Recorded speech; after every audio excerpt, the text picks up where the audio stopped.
Welcome everyone to the game between Magnus Carlsen and Xu Xiangyu. Now on our channel we already have a game between these two in the Blitz section where Xu Xiangyu beat Magnus, but this is their rapid game of 15 plus 10, and you can see that Magnus is not too thrilled about starting the clock. He always wants his opponent to arrive, the arbiter starts it, and Xu Xiangyu arrives in 10 seconds there, so not too late. He's one of the strong Chinese grandmasters. If I'm not mistaken, he did come with Wei Yi to the World Cup as a second. Pawn to d4 played by Xu Xiangyu and Magnus now. Let's see what he plays. Exciting. Magnus tapping his fingers on his elbow and goes knight to f6. Pawn to c4. For Magnus in such games, he must try to play for wins, and he knows that his opponents who are around 2600 rated are quite strong, quite solid. So how to create something? He plays g6. Knight comes out to c3 and bishop g7. The King's Indian setup. Pawn to d6 and Xu Xiangyu goes for bishop e2. Now, black castles. White plays the bishop to e3. You can see how the knight on g1 isn't developed yet, and pawn to g4. Whoa, aggressive intentions here. This pawn is being attacked by the knight and the bishop, but protected by the queen and bishop.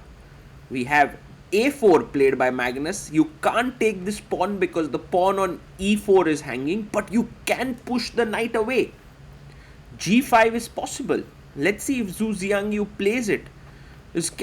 He does it. Pawn to g5, knight d7, and now if you take this pawn, then c5 is an excellent move. Takes queen a5 check with the bishop here. My goodness. So queen d2. Xiangyu is like, well, I'm not going for that pawn, Magnus. Pawn to c5 by Magnus, striking in the center. Okay, logically push d5, but he goes knight to f3, and Magnus can take the pawn on d4, but he instead goes queen a5, activating the queen on this diagonal. The bishop is here. The game is getting exciting now. Whoa, long castles played. Wow, this is something. Now a3, can we weaken the queen side? First knight joins in. Do you think Xu Xiangyu has taken too much of risk? That's his point. To trade queens, knight d5 and attacking the e7 pawn, although it's defended for the time being. Magnus goes e6, and first the queens are traded. Rook takes, and now the knight has to come back to c3. Where else can it go? I mean, knight c7, but it looks like it might get trapped. So knight c3, he comes back. Pawn takes pawn, knight takes, bishop takes. Hey, but isn't the pawn on g5 hanging? Magnus takes, rook takes, but d6 is hanging, and he takes on g5. Wow, what a rook swing. But now rook takes d6, of course, although rook g2 is coming in. That's some kind of a problem. But there's knight takes a4. So many things are in the air right now. It will be interesting to see what Xu Xiangyu does, and he has 13 minutes on the clock. He's playing so fast. Meanwhile, Magnus gets up and looks at other games to see what's happening. Well, these are the complex end games. He goes king d2. Maybe after rook g2, he would like to play king e3. Look at this. If rook g2, king e1, defending here is better for white. So knight to c5. Bad move by Magnus. The rook is getting trapped. h4. Rook doesn't have many squares. Rook has to go to g2. And now king e1 with the idea of bishop f3. The rook is trapped. Oh my goodness. Is Magnus going to lose this game? h4 coming in. If rook e5, there is f4. Wow. Xu Xiangyu has all the time in the world. He just needs to believe that Magnus has blundered, and then he could actually beat him. He takes on d6 and lets Magnus off the hook, and look at Magnus's expression there. He's shaking his head. He was like, whoa, whew, I dodged a bullet there. Definitely. I mean, Magnus doesn't usually blunder like this, but chess is tough even for the best. You know, in a position you have 20 moves, one of them is right, rest are blunders, you can blunder. F5. Now, the rook is activated along the F file. He takes on F5, and now rook G F5 I think makes sense to attack the F2 pawn, which is a massive weakness.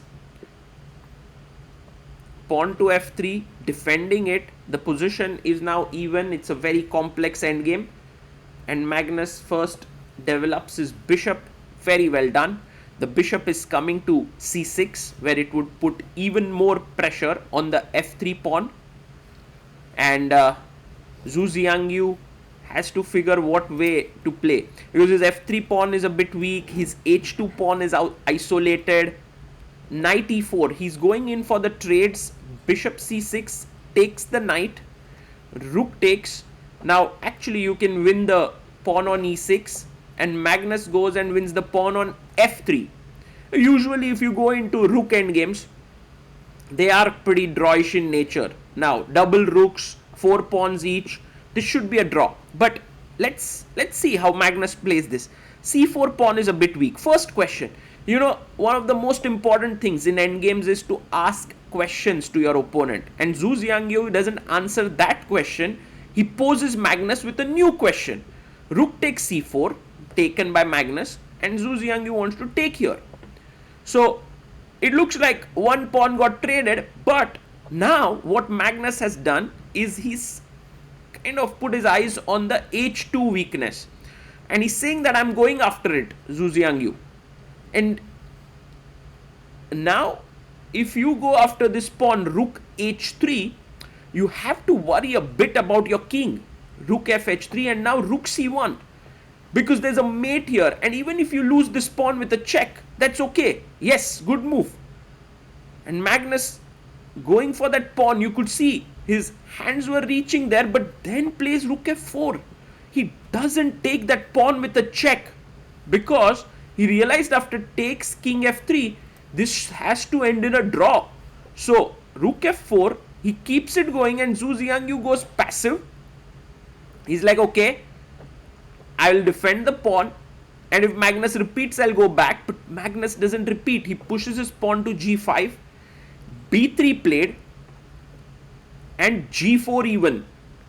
So now the pawn is so close to queening. This is how Magnus puts pressure. Rook takes A4, now threatening this pawn on A2. Even with less material, my goodness. Rook B2, he goes on the defensive. Okay, what's next now?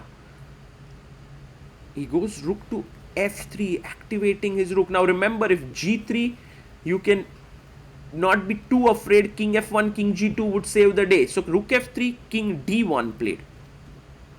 Now the rook on B2 defends both these pawns. King G7. Don't forget your king. Your king is a powerful piece in the endgame. And now the king can come up. Wow. He first goes rook A6. So that if there are many checks, on the third rank there won't be any check. Rook E5 played. Now cutting off on the 5th rank. We have Magnus's king coming up. King G6. H5 next. With such reduced material, also, it's so easy to play as black here. And that Magnus recognized so soon. Rook E2. Check. Check, and you lose the pawn with a check. No, rook E1. Rook E1 is possible. Rook E1 is possible. Yeah, he has to play rook E1. But he goes king D2.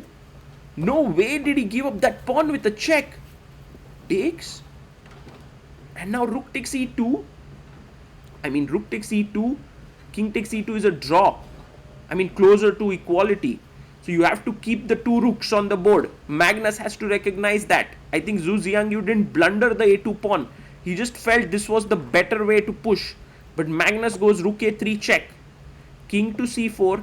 The king no longer on the last rank, so it cannot be mated. But H5. And the good news for Magnus is that there are no continuous checks for his king. His king can hide at the h4 square. Rook e8 played.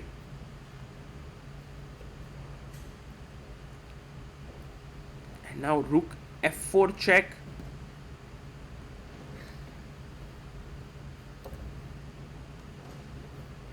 He gives a check.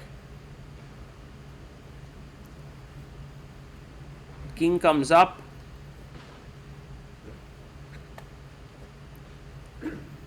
And now Magnus goes king to g5.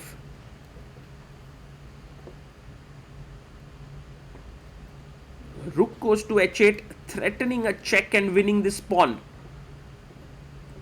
Let's see what Magnus does. Oh, he goes to h4, and the point is, if you go rook e5 check, I have check and I defend everything. So king d6, rook comes to f3. So nicely done. Rook e5, rook f5, and rook h7.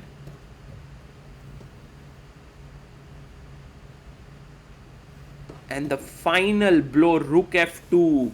If you trade the rooks, h2 is hanging, and Xiangyu resigns. What an endgame by Magnus. What an endgame. Really, really stunning. And look at Xu Xiangyu with a smile on his face there, saying to Magnus that, instead of king d2, rook e1, rook takes e1, king takes e1, rook a2, and then maybe there's some discussion. Let's look at that position again.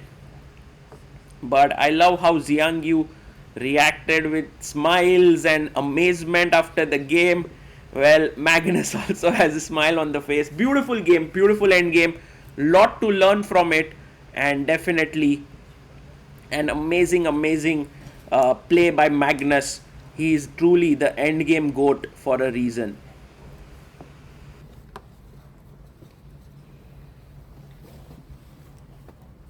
Now let's have a look at the moment the key mistake happened in the game.